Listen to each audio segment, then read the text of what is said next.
ازيكم عاملين ايه؟ يا رب تكونوا بخير. النهارده بقى مراجعة فيلم بلاك ادم مع حرق الاحداث. بس قبل ما نتفرج صلي كده على النبي، ومتنساش تدعمنا بالشير واللايك والسبسكرايب للقناة، فعل زر الجرس عشان يوصلك كل جديد.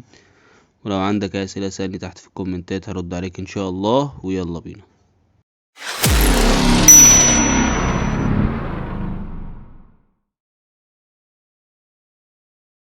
طبعا في البداية احب اعتذر طبعا عن التأخير الطويل جدا، يمكن اخر حد يعمل مراجعة عن الفيلم. بس معلش كده شوية من الشغل يعني.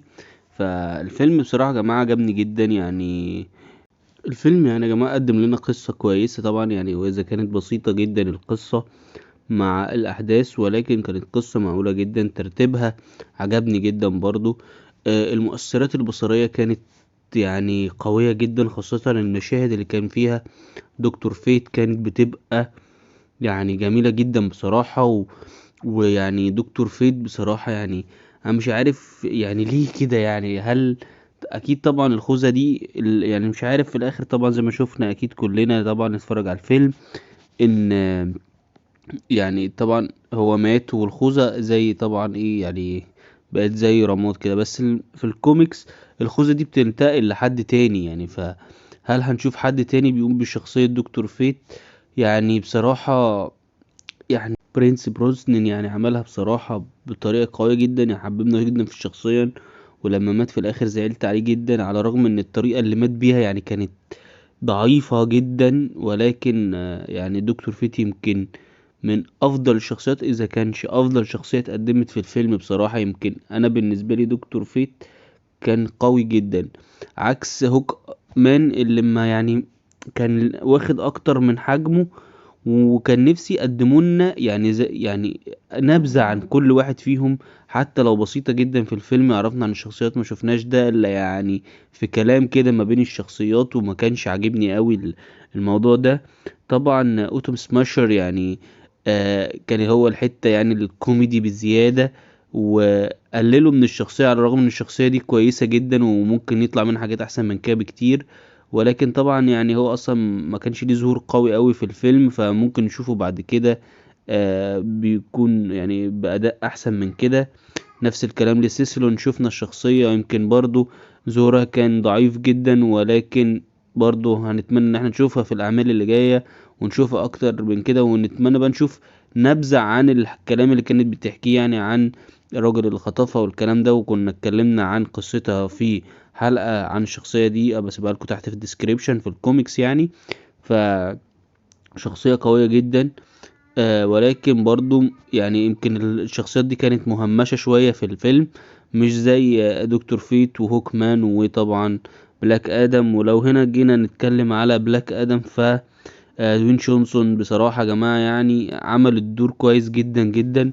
والدور هو زي ما قلنا قبل كده، هو الراجل ده اكتر حد يعني لايق عليه الدور بتاع بلاك ادم دوت. ودوين جونسون يعني عظمة يعني بصراحة عمل فيلم جميل، وقدم الشخصية بطريقة كويسة جدا. وطبعا المشهد الأخير اللي شفناه طبعا كلنا، ويعني حاجة كانت من أحسن الحاجات اللي الواحد شافها الفترة الأخيرة دي، طبعا رجوع هنري كافيل لدور سوبرمان. فيعني دي حاجة قوية جدا، ونفسنا نشوف في أسرع وقت ممكن الشخصيتين وهما ضد بعض او مع بعض ايا كان. بس عايزين نشوفهم في اقرب فرصة، مش عايزين نشوفهم بشكل وحش فما تستعجلوش، ولكن عايزين في اقرب فرصة نشوفهم، نشوف حاجة قوية جدا. وده يعني وقتك يا دي سي بقى تخش في السباق مع مارفل.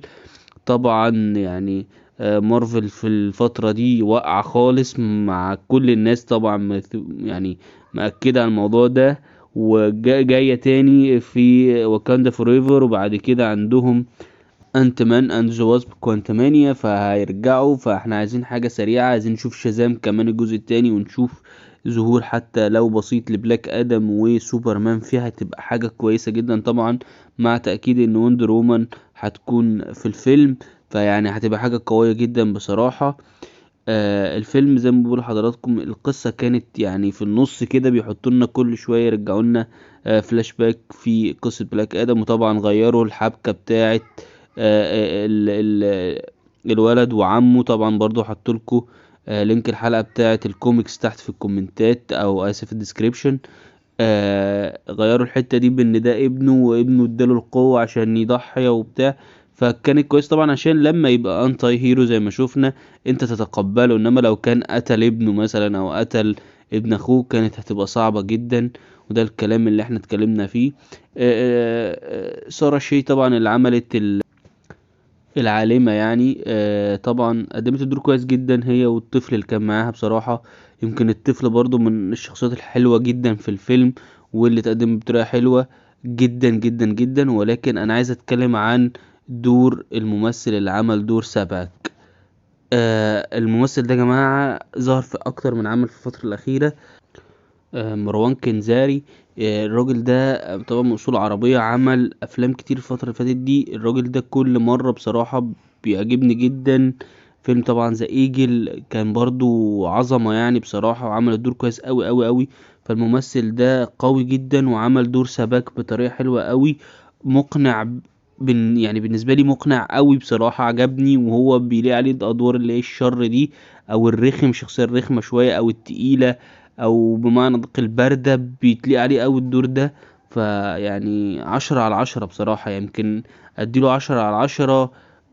وانا مرتاح. وادي للفيلم كله كتقييم عام 8/10 بصراحة. الفيلم كويس، عجبني جدا. بداية ونهاية وكل حاجة كده ايه معمولة بشكل كويس. على الرغم مش هنقدر نقول طبعا ان هو اقوى حاجة او كده، ولكن فيلم كويس جدا، مترتب كويس جدا، معمول كويس جدا، كل حاجة فيه خدت حقها. الموسيقى عجبتني قوي برضو بتاعته، كانت من احلى الحاجات. وزي ما قلنا المؤثرات البصرية كانت جميلة جدا، خاصة المشهد الاخير بتاع دكتور فيت كان جميل يعني لدرجة غير عادية. بصراحة عجبني جدا جدا جدا المشهد دوت في كل حاجة فيه، في التصميم بتاعه. فكانت حاجة قوية. انما العيب الوحيد اللي اخده على الفيلم آه القتالات ما عجبتنيش قوي. يعني كان في قتالات كده رخمة، ما عجبتنيش بصراحة.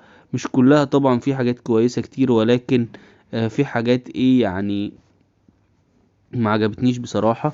المشهد طبعا اللي كان فيه بلاك ادم بيحطوه في المكان اللي هو يعني عشان يخش في الثبات بتاعه، وان هم يعني خلاص لما قال شازام ورجع لشخصيته العادية. شفنا المشهد، طبعا المشهد ده قوي جدا يا جماعة، وهترتب عليه حاجات جاية كتير.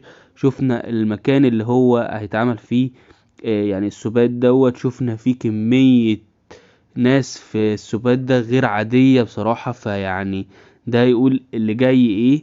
وطبعا دي سي يعني نتمنى ان هي تيجي بقوة وتنافس مارفل، عايزين منافسة قوية بينهم يعني. فحاجة قوية جدا، فيلم جميل. وده كده كان ملخص سريع، ويا رب تكون الحلقة عجبتكم.